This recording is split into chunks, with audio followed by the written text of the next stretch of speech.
got the parts.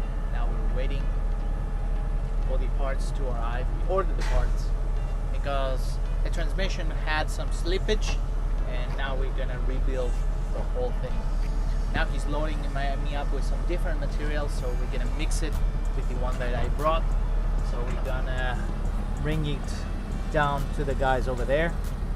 We got our concrete also here, so the concrete mixer is also here. We're good to go.